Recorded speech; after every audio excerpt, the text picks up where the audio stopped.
આજરોજ વિશ્વ વસ્તી દિવસની ઉજવણી અંતર્ગત સંજેલી તાલુકા મથક ખાતે રેલી યોજવામાં આવી। વિકસિત ભારતની નવી પહેચાન, માં બનવાની ઉંમર એ જ જ્યારે શરીર અને મન તૈયાર હોય થીમ અંતર્ગત વિશ્વ વસ્તી દિનની ઉજવણી અન્વયે માનનીય મુખ્ય જિલ્લા આરોગ્ય અધિકારી શ્રી અને અધિક જિલ્લા આરોગ્ય અધિકારી શ્રીના માર્ગદર્શન અન્વયે સંજેલીના જાહેર માર્ગો પર વિશ્વ વસ્તી દિવસની ઉજવણી માટે રેલીને અધિક્ષક શ્રી અને તાલુકા હેલ્થ ઓફિસર શ્રીએ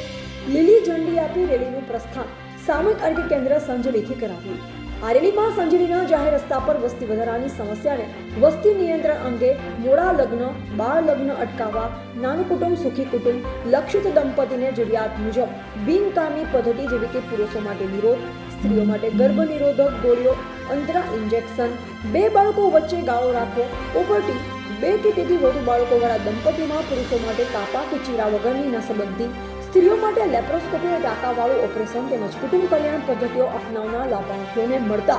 આર્થિક લાભો અને દીકરી યોજના વિશે સૂત્રોચ્ચાર કરવામાં આવ્યા અને તાલુકા હેલ્થ ઓફિસ ખાતે રેલીનું સમાપન કરવામાં આવ્યું। આ રેલીમાં પ્રાથમિક આરોગ્ય કેન્દ્રનો સ્ટાફ, CHO તથા MPHW અને આરોગ્ય કર્મચારી અને આશા બહેનો અને ગ્રામજનો ઉપસ્થિત રહ્યા। Reporter Dilip Kumar H Makwana, Sanjeli, Dahod.